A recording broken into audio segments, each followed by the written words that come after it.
Greetings, all. I am here to talk to you guys a little bit about Eris, the goddess of chaos and discord.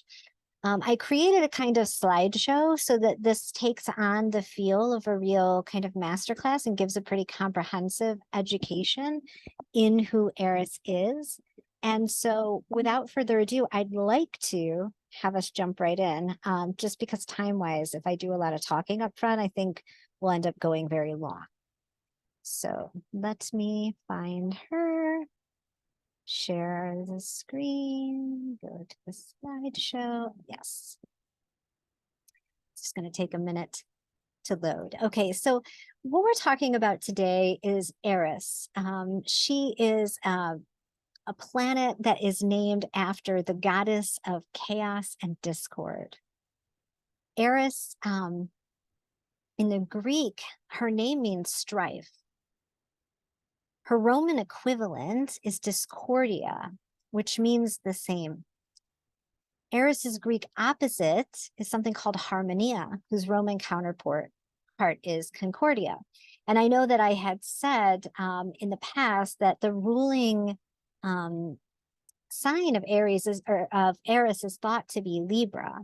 Eris in the sky right now sits across the Libran axis in Aries, but we can see that because Eris's opposite is Harmonia and harmony rules Libra, that it's just interesting, and let's hold it as interesting, that Eris is in the sign of Aries. Eris is of an uncertain etymology, but there's connections to the verb, and I can't pronounce that, which means to raise, stir, or excite.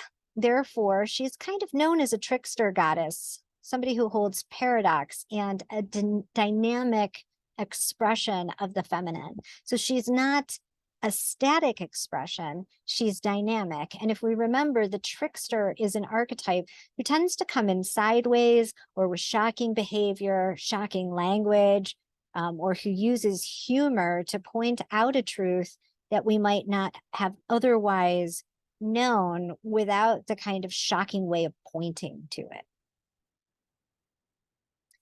So it is said, and I'm going to just try and do a little like philosophical background on the way that Eris was known in ancient times, and then we'll go into her astrology meanings and then her lineage a little bit, just to really get a fulsome understanding of the archetype. So Empedocles, who is a Greek philosopher, had a whole philosophy on what the notion of strife was.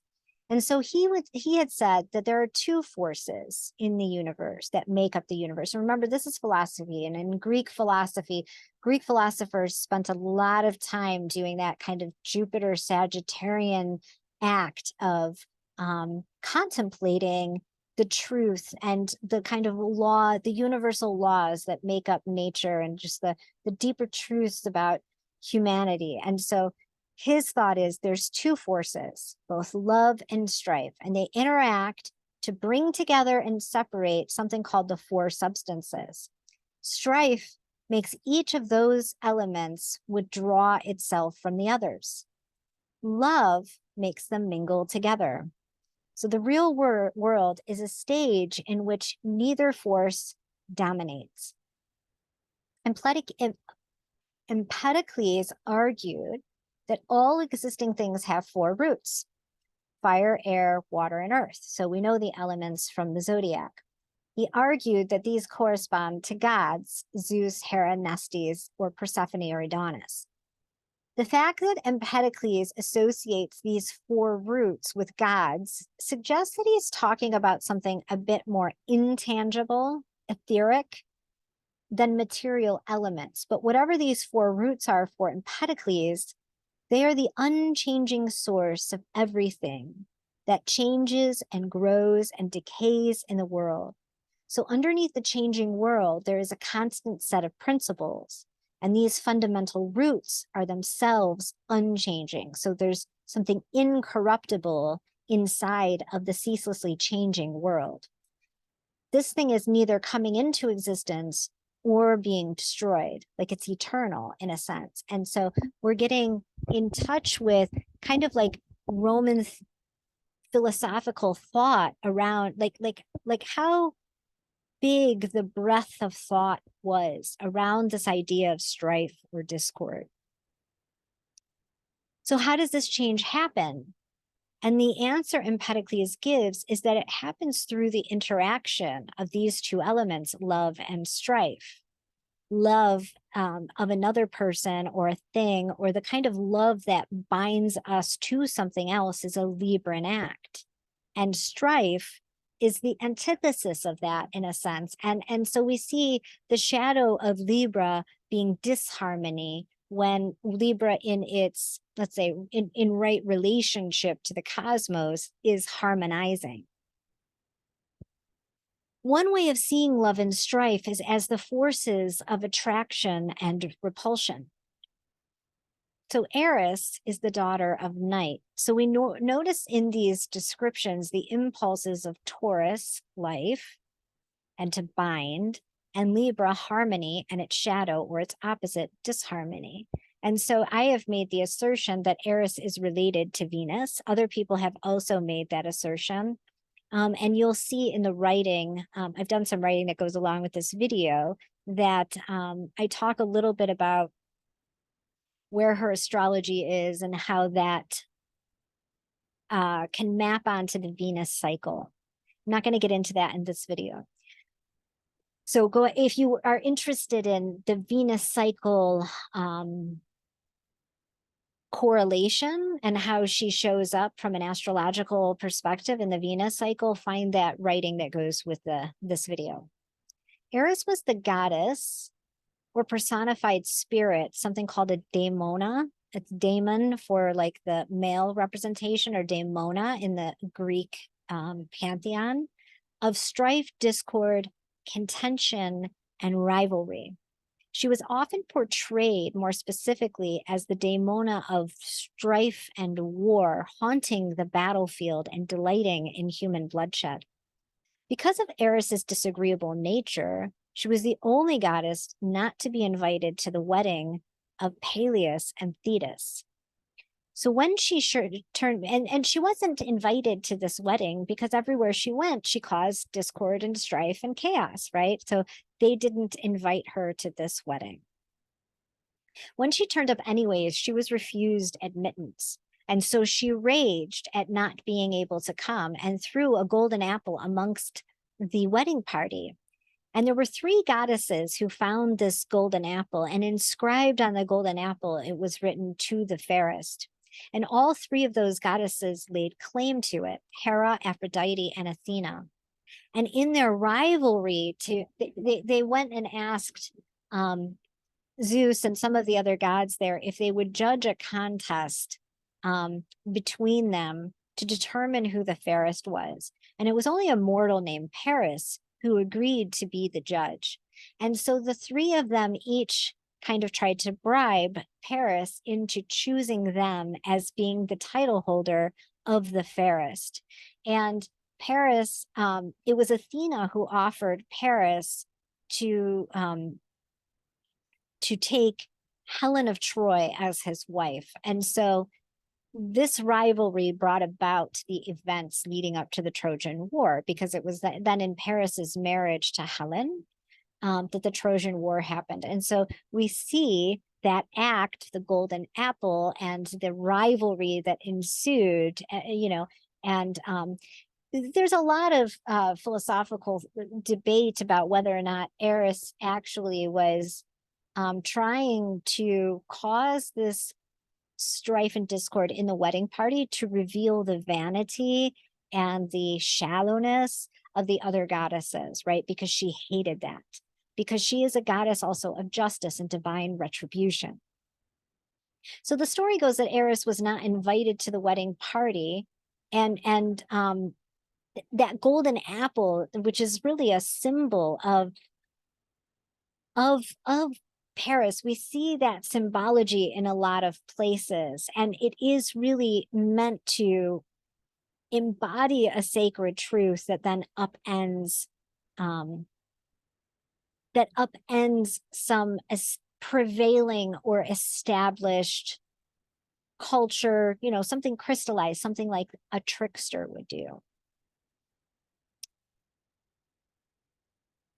So the Roman equivalent to Eris is this goddess called Discordia. And so I brought in a little bit of her story just because it's always interesting to look at how different pantheons have recorded this goddess. And this is one of the most direct correlations. We see Eris as having a lineage for sure, but this is actually the equivalent. So the story of Eris being snubbed and indirectly starting the Trojan War is also recorded in the Principia. And the Principia is a Roman document, and it's referred to as the original snub.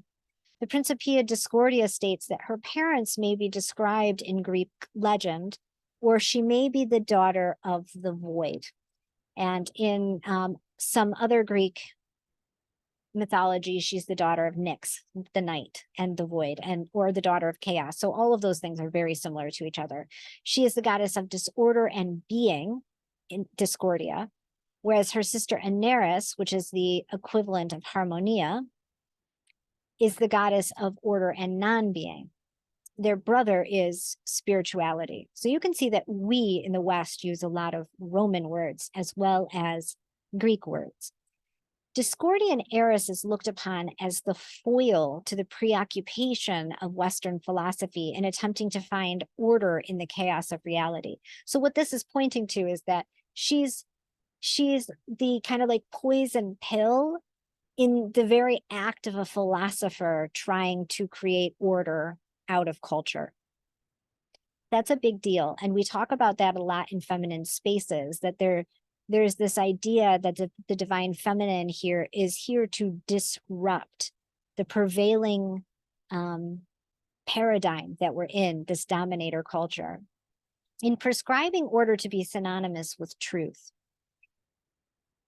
So I want to say that again. The Discordian Eris is looked upon as a foil to the preoccupation of Western philosophy in attempting to find order in the chaos of reality, in prescribing order to be synonymous with truth.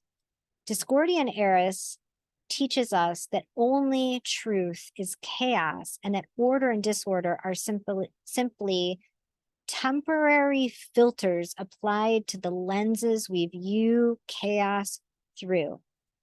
This is known as the anaristic illusion, and this is a really important component to remember about Eris. In this telling, Eris becomes something of a patron saint of chaotic creation. I am chaos. I am the substance from which your artists and scientists build rhythms. I'm the spirit with which your children and clowns laugh in happy anarchy. I am chaos. I am alive, and I tell you that you are free. Sorry. The concept of Eris as developed by the Principia Discordia is used and expanded upon in the science fiction work, The Illuminatus. It's a trilogy by Robert Shea and Robert Anton Wilson. And in this work, Eris is a major character. So if you guys are looking for places to kind of see the representation of the archetype, that's one good place to look. So some of the elements of Eris are she rules chaos, discord, and strife, the destruction of something untrue for the sake of bringing about something more in alignment.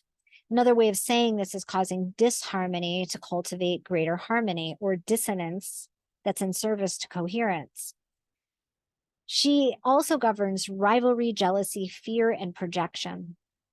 Eris bore several children, and so what I always think this means from a kind of more psychological or mythic psychological perspective is that when we're stuck inside rivalry, jealousy, kind of like envy, greed, fear, projection, those types of emotional states, that that the kind of the child or the emanation or the manifestation that comes about from being stuck in those mindsets these are her children: Pronos, who's hardship; Lethe, forgetfulness; and Lemos, starvation; and the tearful Algia, pains; Hismeni, battles; Makai, wars; Phoni, murders, Androkatasai, manslaughters, Nikeia, quarrels, Phusuedia, lies,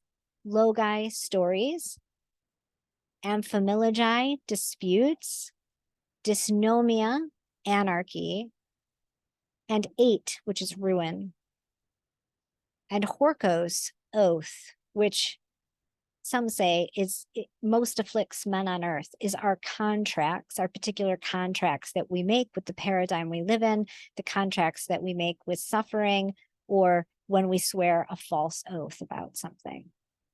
So in her mythology, we see that she is unafraid to overturn the apple cart and bringing about chaos and discord, upsetting the ruling order of the day to right and justice. Therefore, she's related to divine retribution, divine justice, karmic or cosmic balancing, and sacred rage at the injustice. So now coming to kind of the planet of Eris and her discovery.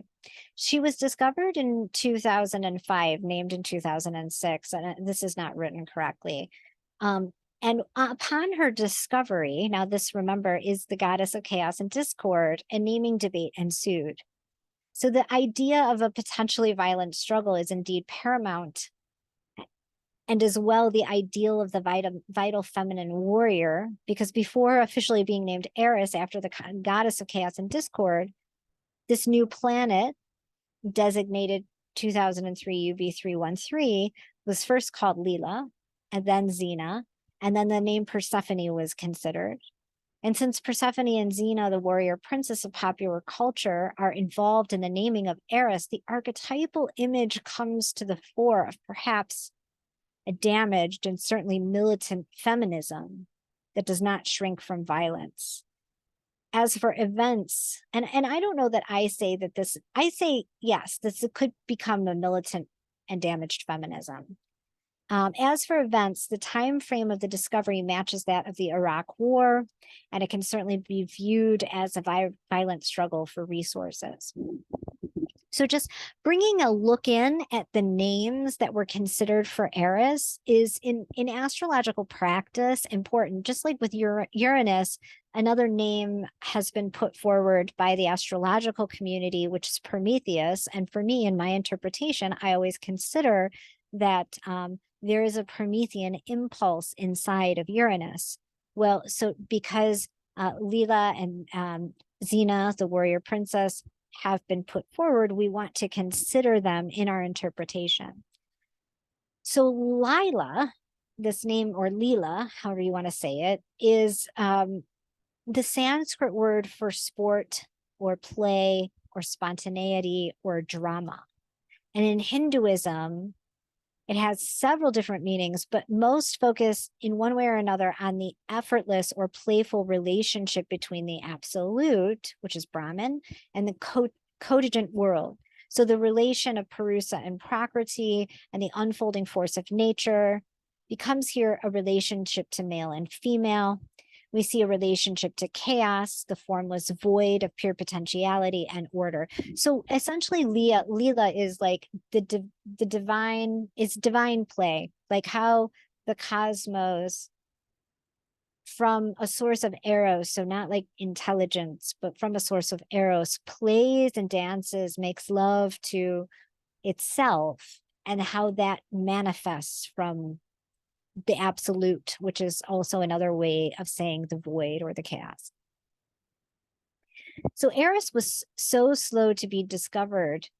Even though she's the same size as Pluto, we discovered her so much later than Pluto, right? And part of that reason is because she's heavier, and her density results in a longer orbit. She was only discovered because we now have better astronomical techniques. She was found near her aphelion, so that's the greatest distance from the sun. So she's really far out. I think she's like 10 billion miles from the sun in her furthest orbit. And she is an extremely eccentric orbit, you can see here. And it lasts about 556 years, which is, twice as long as Pluto, who's almost 250 years. So She's got definitely the longest orbit in our pantheon, and she stays in one astrological sign for about 100 years. Some parts of her orbit, just like everyone who's got an eccentric orbit, all of the planets that have an eccentric orbit don't stay in signs for the same amount of time. So on one side of the zodiac, they may stay 10 years, and then on the other side of the zodiac, they may stay 20 years because of this erratic shape of their orbit. Eris is a dwarf planet. She is almost a perfect Pluto twin. So they're just about the same diameter, size, and everything from like an aesthetic point. Eris and Pluto both occupy something called the Kuiper Belt. The Kuiper Belts are a distant ring of like frozen objects out beyond the bodies of Neptune. Eris's moon is Dysmonia. Remember, Dysmonia was one of her children, meaning anarchy or lawlessness. And we also use that word as like a medical term, which means trouble recalling a word from memory. And I'm like, gosh, I have that all the time. Eris must be very active in my life. Eris's surface has been found to be extremely reflective, bouncing back 96% of the light that strikes it. And this makes her one of the most reflective bodies in the solar system, again, pointing us to Libra and that mirroring aspect and the fact that she rules projection. So Eris in the chart. The astrology of Eris seems to be related to that kind of no holds bar fight for continued existence that is fundamental in all natural processes, and for making a stand for what one believes in, even if violence is involved. As a sister of Mars, the god of war, Eris willingly sought the battle. There is a side of nature that is quite harsh, a struggle for survival, and this struggle is a fundamental part of the human condition as well. For we are still half animal. Nature can be viewed in a rosy light, as it was in the hippie movement of the 60s and Bambi drinking from a little stream. But underlying this beauty is the possibility of sudden death at any moment, since all of nature's children need eat.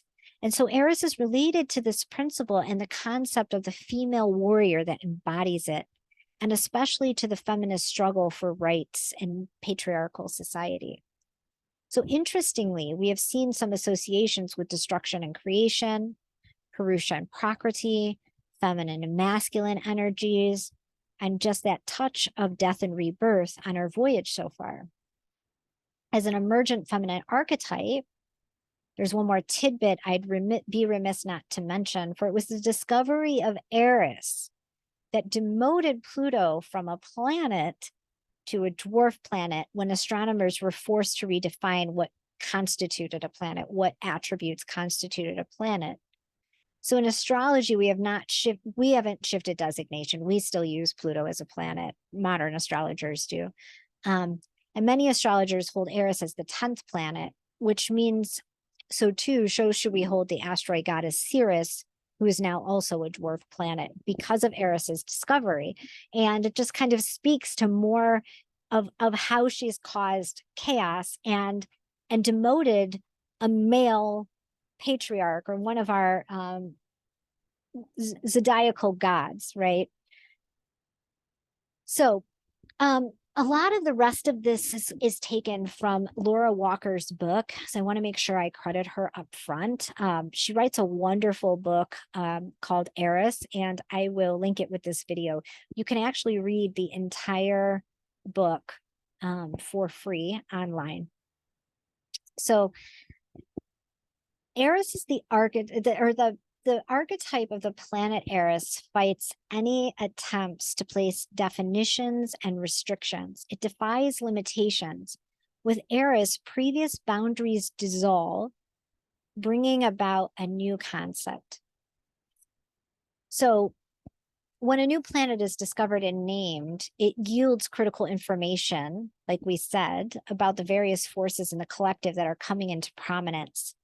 So astrologers look at myths associated with gods or goddesses of the named planet to discover the energies that the planet rules.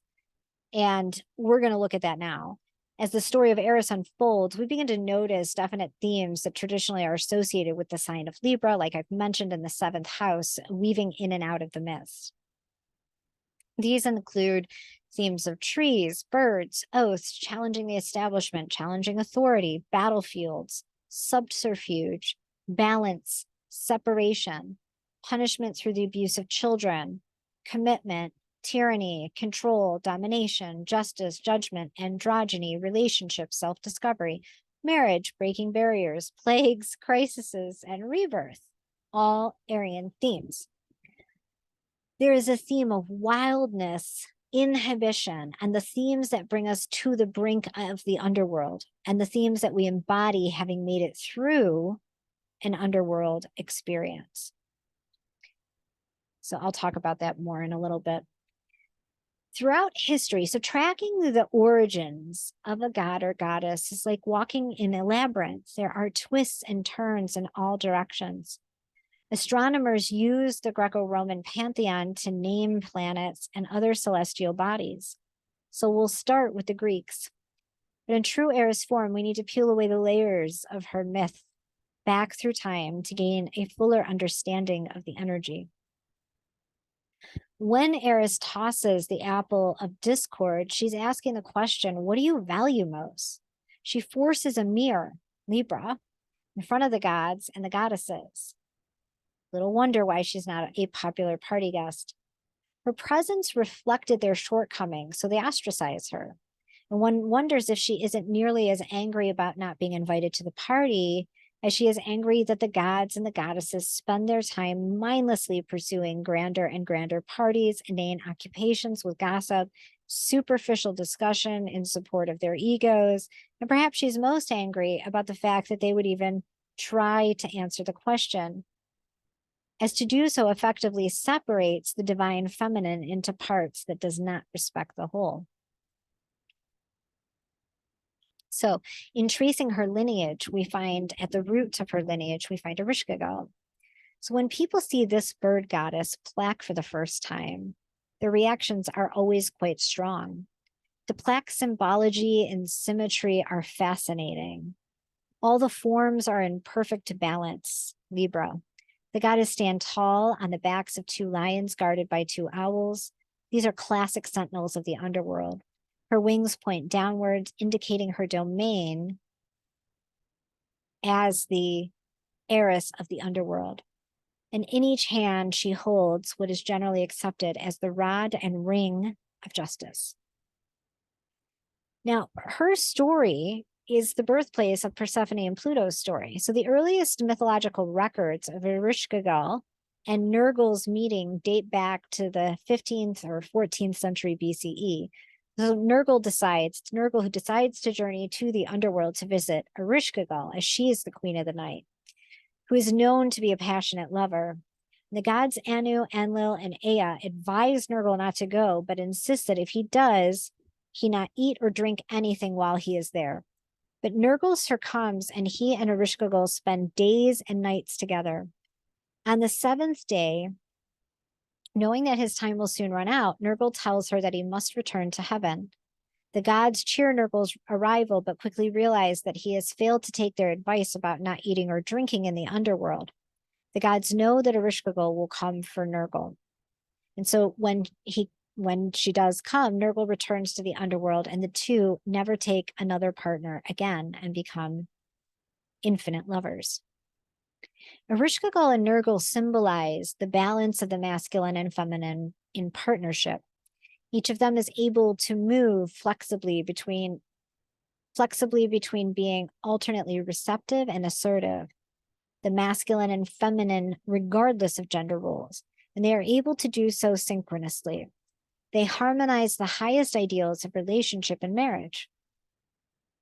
Now, later myths reverse the story altogether, placing the Ereshkigal character as subordinate to Nergal and the Nergal character as the king of the underworld. And even later, they place her as the victim of an abduction and a rape by the Nergal character. This is the origin story of the later story of Persephone's abduction and rape by Pluto, king of the underworld.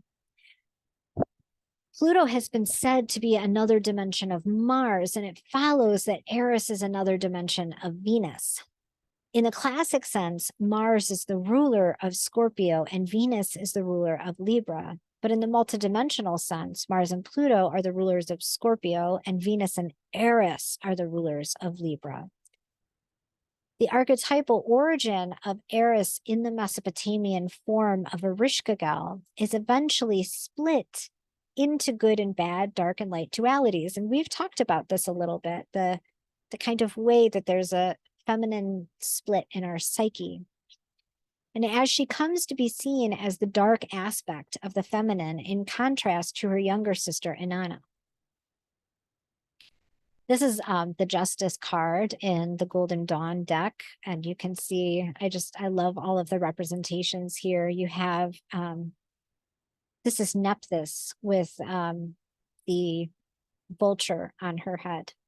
So the split between dark and light is especially distinct when the archetype is split into two sisters. Erishkigal is the dark goddess, whom the other gods fear, and Inanna is the shining goddess of love and beauty and the fierce protector of kings. Also, Erishkigal is said to possess the wisdom tablets, hence her association with the owl, the ancient symbol of wisdom, and Inanna is said to be the warrior queen, hence her association with the lion, the ancient symbol of royalty and strength. We see both motifs in the Queen of the Night belief. As all things have been split apart, seem to forever seek reunification, and they come face to face with the following myth, the descent of Inanna. In the descent of Inanna, Erishkigal, queen of the great below, and Inanna, queen of heaven, come head to head in a confrontation with death that then unifies them. So it's important to emphasize that over time, the face of the mother principle was divided into many faces. And in the earliest times, the mother principle was recognized as birth, death, and rebirth, as the birth, death, and rebirth cycle. But by the time of the Greeks' Eris, the mother principle had been fully split into positive and negative dualities, with Eris encapsulating the cycle of life as a battle of suffering and death, or this unending war that we have within ourselves. And so it speaks to the split in our psyche, which can be seen in Libra, that Libra rules both shadow and light, or the move from light into shadow, because she's on the equinox, the balancing side of the year, the 7th house, where she sits that equinox point. We are moving from the light half of the year into the dark half, and her point is right at the balancing there. So she rules shadow and light. And so that speaks to that split within our psyche. So the descent of Inanna opens with Inanna receiving a gift of truth.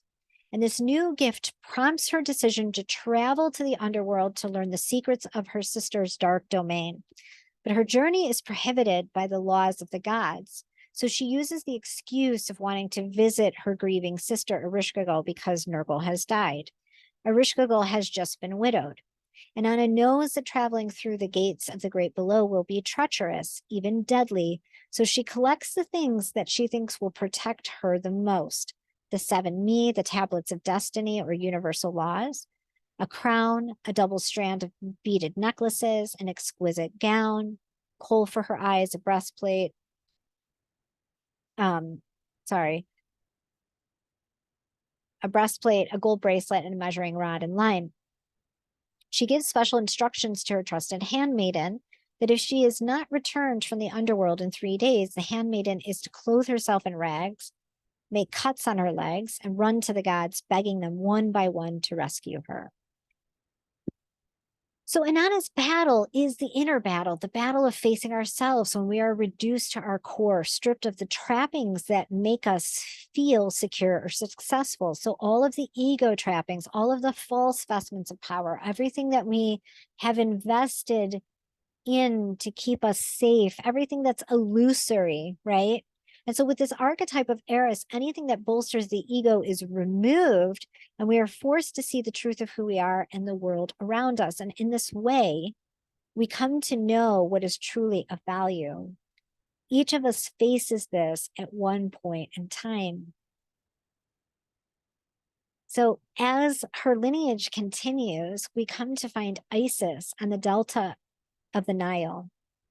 And the ancient Egyptians called their goddesses of the underworld Isis. In accordance with the views on the afterlife, they deemed her the underworld mistress of the house of life. And that points to a very important paradoxical truth, that death is always in service to life, and underworld visits precipitate more life. The stories in the Book of the Dead speak of her as she who knows the orphan, knows the widow, seeks justice for the poor, gives shelter for the weak. She's the goddess of magic and the lady of the words of power, which is like a magic spell. Isis is the sister wife of Osiris, lord of the underworld, and the mother of Horus, similar to Eris's son, Horkos, in the Greek myth. To the Egyptians, she was the feminine principle embodied as wife and mother and mistress of magic. And earliest depictions of her associate her with the throne, an ankh, eagle, vultures, and owls. As exposure to other cultures grew, so the Isis deity traveled throughout other cultures.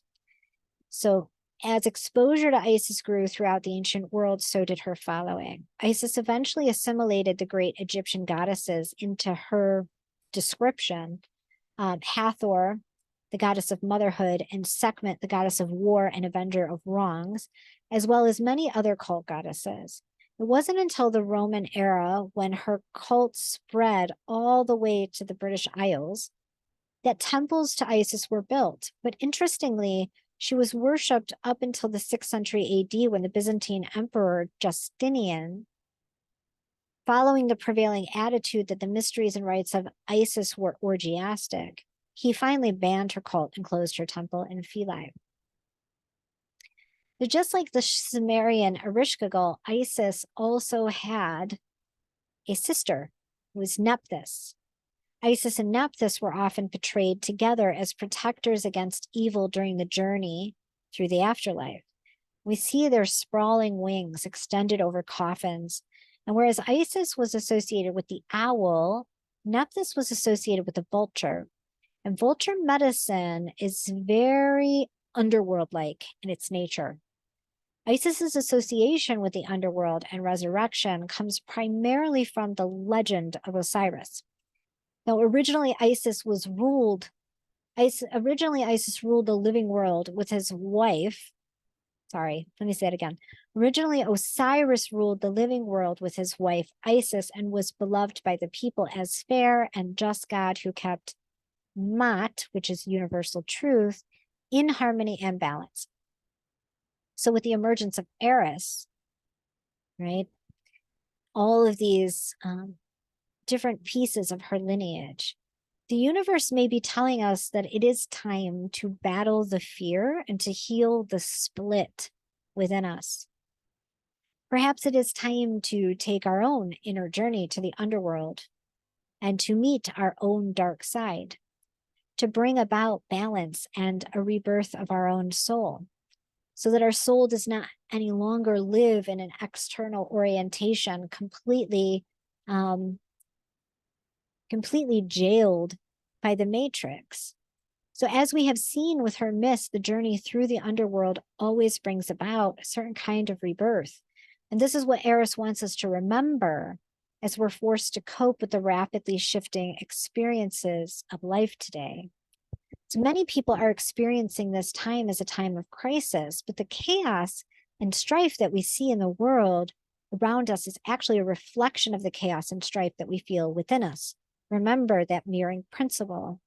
So to balance the chaos, we must undertake a personal journey to the underworld to reintegrate our shadow. And the astrology of Eris, who was born of darkness, is a great guide on this journey.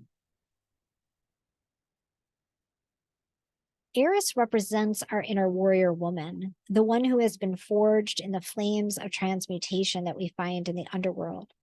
The underworld can be a scary place, but is actually the place of naked empowerment. And once we have been brandished by the flames, fear and projection, we are transformed by the mirror of Erishkigal. And we see that we are infinite and cannot be destroyed by what lives in the shadow of our conscious, or what lurks, what fear lurks in the external world around us. So some of the things that we can attribute to Eris when we're reading her in the astrological chart. Now, for all of us, she's going to be in Aries. And so I think these are very good attributions for Aries, but she's going to be in different houses in our chart. She's going to be conjunct different planets potentially. For me, she's conjunct the goddess Eris and my moon, and she's across from my Pluto. A lot of people my age will be across from Pluto because they're both very slow moving planets. And so like my whole generation is probably very interested in an Eris archetype. So, I mean, just because she moves very slowly and she's in the sign of Aries, she still will express differently because she'll be in different houses and she'll be having different archetypal conversations within our chart. But for the most part, we can hold that where Eris is, she speaks to us of our inner soul warrior. When the fierce is warranted, so abiding discord where survival is at stake, the no holds bar fight for existence, exhibiting the power of action and choice, how to stay in one's power, especially as women. She is the sister of Eris, which is Mars, the god of war. And so she does have a touch of being involved in war, potentially when it's just, right? When it's a just war.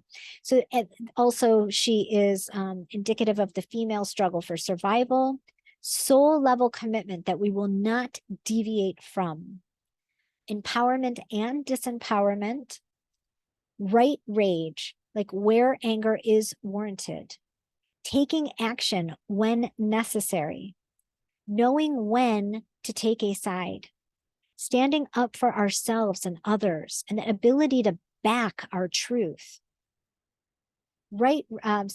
Commanding our space rather than defending it. That's an interesting one, right? Like how do we have authority within our own space? And when mediation isn't warranted. So the ability to bring in Mot, cosmic law and order, and when to say, we've tried enough of that. And then shadow work and reclaiming our journey with projection. And projection is a whole other teaching in and of itself. So, you can look at where Eris is in your chart and see what house she's in. And, potentially that's where you need to bring her energy, or where you'll find her energy is out of balance in your life.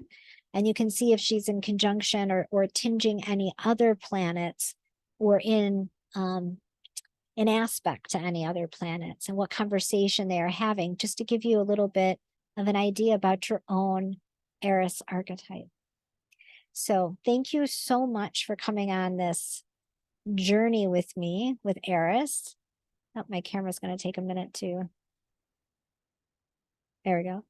I appreciate it. I hope it wasn't too long or too information heavy. I knew it would be sort of an intellectual exercise. I didn't want to make it a ridiculously long video, just a short enough, dynamic enough pop that you feel like you've gotten to know the archetype of Eris a little bit more deeply.